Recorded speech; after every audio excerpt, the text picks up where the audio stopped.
some royal news now. Prince Harry is out a few quid. He's going to have to pay the Mail on Sunday more than 48 grand after failing to strike out part of its defence in a libel claim. Yes, so the Duke of Sussex is suing Associated Newspapers Limited over an article about his security arrangements. Meanwhile, in stark contrast to the legal woes of Harry, the Princess of Wales and her children have been volunteering at a baby bank. This was in Maidenhead ahead of Christmas. Have a look. Here, there's lots of people who give up their time, and there are lots of volunteers who come and help out. And so you're the volunteers for this evening. Right, you ready? What we would like you to do is try and choose some presents for some children who are similar age to you guys. So if you think about what you would like to play with. Yep, this is a big gun. Well, seeing as we've just seen that footage, should we start with the good news? We're talking to the royal commentator, Jennie Bond, friend of the programme. Very good morning. Always lovely to see you, Jenny. A delightful video there from the Waleses and a really sort of Diana-y moment, really, seeing the children, you know, rolling up their sleeves and helping it in that sort of unique way.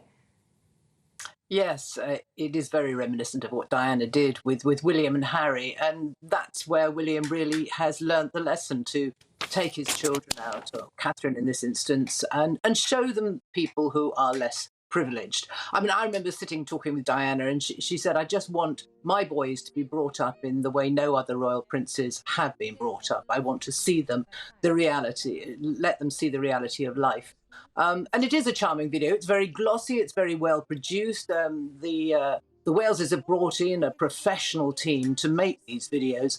They are aware that image is important. And this is a battle I used to have with the palace for years, and that image is important. They hated the word image. They wouldn't be doing with the word image. And you won't see Charles and Camilla involved really in much of social media output as this is. But the Waleses have grasped it. William knows that the modern monarchy needs to engage with social media, and that's what they're doing. Are an asset. People instantly warm to children. It's Christmas. And I have to say, for me, this is genuinely inspirational. It's something that you've talked about that your father used to do when you were a child, Eamon, that you would see homeless people and he would take you to them and insist that you made a donation. And I think seeing that video really makes me think, what can I do to make sure my children really think about how lucky they are and to help those less fortunate? So they are doing a great thing there. Oh, they are. I mean, it's not just about them and their image. This is much more than that. Just reading about that visit, because it was a private visit. They had their professional team, but it was a private visit. And you saw Catherine saying to William, now you see saying to George how rewarding it is. It is about that, but also one of the staff there was asked by Catherine, well, what else can we do? What can we do? And they said, just by shining a light in the way that you are, it makes all the difference. And it does. Look at the publicity that baby banks are getting this morning as a result of that one private visit. Baby bank was, Jenny. So it's interesting. Are we talking about supplying necessities to children? I didn't know what they were either, but it looked like toys. Toys, yeah. Well, obviously that's the Christmas aspect to all of that, which is lovely. But what it does, Jenny, is it makes me think: have I donated to a baby bank? And I must go and look one out. Now we talk about the Waleses image. What about Harry boy? What ways he emerged from events of this week? That was his appeal. So he lost the case and he's lost the appeal. Bit of a slap face, yes, for Harry. This is only part of his libel case against the Mail on Sunday. I mean, he's involved in numerous, 6 actually, court cases, 4 of them against newspapers, 2 against the Home Office.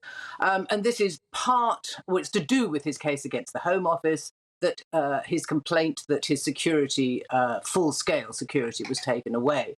The Mail on Sunday suggested that Harry had tried to keep that legal fight secret, and then had tried to spin it when it became public.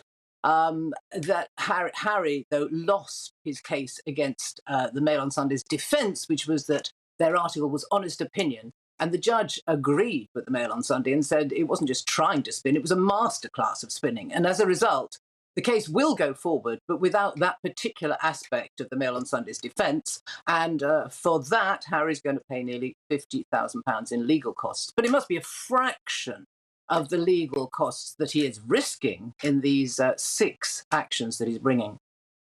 The cost isn't what's going to hurt. It's the act of losing this part of it probably that hurts more for him. Because as you say, as a percentage of what he's spending on lawyers and various different cases going through the courts, this is just a drop in the ocean, really. Absolutely, but he is committed to this. You know, he hasn't rowed back on his declaration that he wants to reform our profession, the media and press. And I see no sign of him reneging on that. So they are very quiet at the moment, Sussex, as I must say. We've not heard much of them on social media or anywhere else. I think everyone's sort of waiting to see what is 2024 going to bring. There are suggestions that their brand isn't working and that Meghan is possibly, well, there is a rumour she might be dropped by her talent agency. There's no confirmation either way on that. But things aren't looking too rosy on the public arena for the Sussexes out there. But maybe they're deliriously happy in their private life, which is fine. That's what they wanted. And maybe they are just going to keep a low profile from now on.